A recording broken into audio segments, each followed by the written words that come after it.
My name is James Cooley, and I'm here today to give a brief presentation on Sendero Luminoso, or the Shining Path of Peru. But before we can get into the Shining Path and learn about the organization, how they're funded, and their tactics, we first must look at the history of Peru very briefly. Now, Peru covers over 496,000 square miles of land. It's mostly mountains, but also includes deep jungle and large coastlines, which make it very hard to habitate. Now, over 80% of the population that lives in Peru are in some part ethnically indigenous, either Aymara or Quechua. They've been there since time began. Now, these indigenous groups have, since the time began there, cultivated a leaf called coca leaf. We may recognize it as the prime ingredient to cocaine, but they think of it how we think of coffee. It is a stimulant. It keeps them awake. It keeps them from getting sick.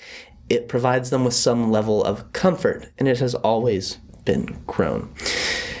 So these indigenous populations ruled themselves from beginning of the time in the area up to 1532 when the Spanish invaded.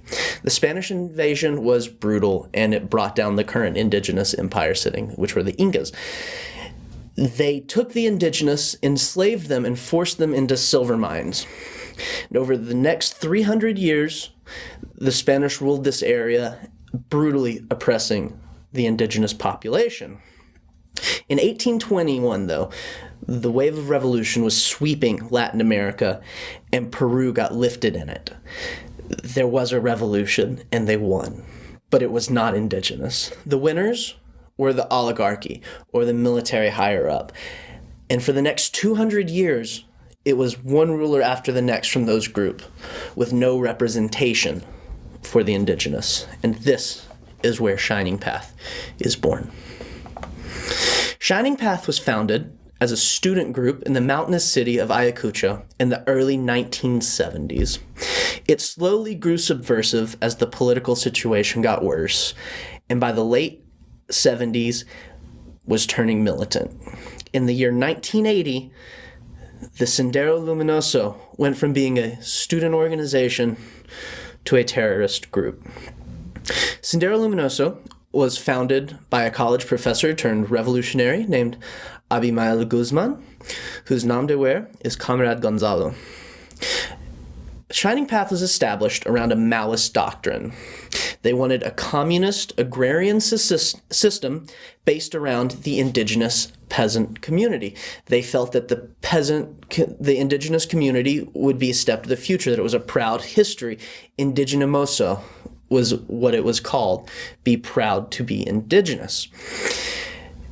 Shining Path also believed that all capitalism is evil and must be removed through violent force. That's the only way true communism can be released.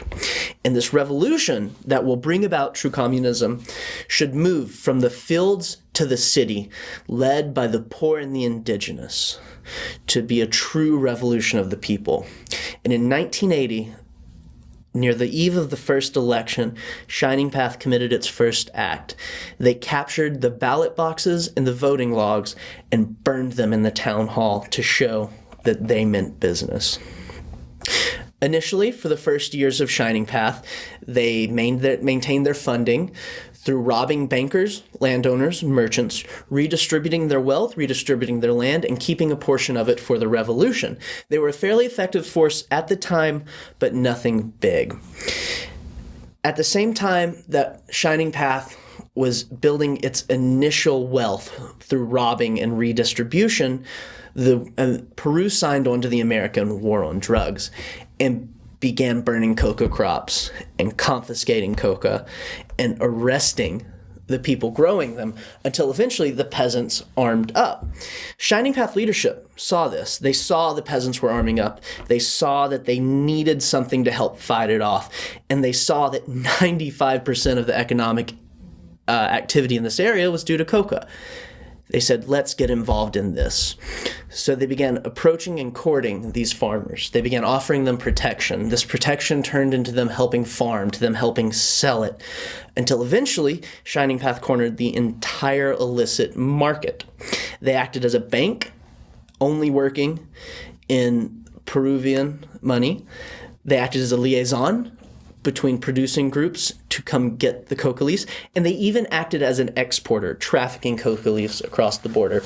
This act of drug trafficking and protection made Shining Path an estimated $550 million a year at its peak. That's a lot of money for a communist organization to make. This allowed Shining Path to be self-sufficient. Unlike the other Latin American revolutionary groups, Shining Path didn't have connections to the outside. They didn't have to. They weren't reliant on China. They weren't reliant on the Soviet Union. They weren't reliant on Cuba. They were able to fund their own activities and act in their own interests, which built them a lot of nationalist respect within Peru. Another thing that Shining Path did with their funding was they took care of their members.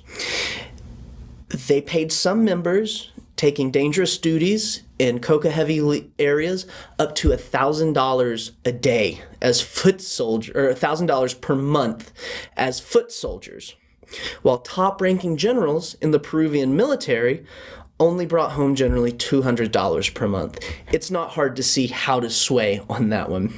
In addition to paying Shining Path members well, they took care of the indigenous and the people living on their land. They provided social services, they provided clean water, they provided farm assistance. They did everything they could to help those within their land survive and thrive so that Shining Path could continue to profit. At one point, they were so successful with this that between 25 and 40%, it's not entirely agreed upon, of Peruvian territory fell under Shining Path's control. But don't think of them as saints. They weren't just providing for their communities and soldiers. They were violent. They were fighters. They had a lot of opposition. They didn't rise unopposed even. In addition to the government trying to stop this organization, there were several trafficking organizations that had to be dealt with, several peasant coca farming organizations that needed to be dealt with, and even another revolutionary movement. All of this Shining Path dealt with quite swiftly with a minimal of battles. Even against their main rival, Tupac Amaru, the only other effective fighting force in Peru, Shining Path won after one battle. The government of Peru, though, didn't give up.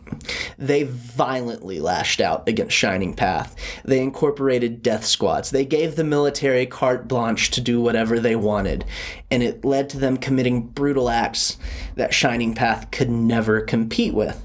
It made them look like a better option at the time. Eventually, though, civilians began arming themselves to defend against both Shining Path and the military, which led situation to its peak. Now, some notable actions and numbers on Shining Path. In 1982, Shining Path assaulted the prison in Ayacucho to release members of the Shining Path. While there wasn't a large amount of deaths of police or military, and they had much bigger attacks against bases, this was a major morale coup for Shining Path and built them a ton of support to show what they'd risk to pull their own. But the war was brutal. Over the first 10 years of the conflict, some 20,000 Peruvians were killed and 500,000 forced to leave home. In addition to being brutal to their opposition, Shining Path was brutal to foreigners and anyone deemed an enemy of the movement. To be captured by Shining Path was death. You were lucky if you were to be executed, not tortured. There was no getting with the movement as a foreigner. At Shining Path's peak, they had some 3,000 active members willing to fight, which is huge for any kind of organization, especially with their funding. Shining Path peaks and drops at Tarata. The Tarata bombings were a series of 2 bombings that happened at the same time in downtown Lima in 1992. It was a July night, and there were 2 trucks who parked at the busiest intersections in the city. They were each filled with 1,000 kilograms of explosives. At 9:30, they detonated the trucks. These trucks killed and maimed hundreds of people, innocent civilians, and caused tens of millions of dollars of property damage. After that, the public saw that the Shining Path was not going to protect them, that there wasn't a safe stance. They attacked a solely civilian area and began to turn on them. Months after the Tarata bombings, intelligence flooded the Peruvian government about where Guzman was, and they captured him, and they imprisoned him for life. After Comrade Guzman was imprisoned, Shining Path thought it could still continue and tried to rally, but between 1992 and 1998, the majority of Shining Path leaders and founders were imprisoned, and the organization fell into disrepair. In 2000, the Peruvian government formed a Truth and Reconciliation Committee and signed an agreement officially stating that the Shining Path militant activity was gone, that they would work towards middle ground to establish one Peruvian nation again. Now, there are still small rogue elements of Shining Path that continue to operate to this day, but otherwise, the original Shining Path is no longer around, and Peru can live in relative peace.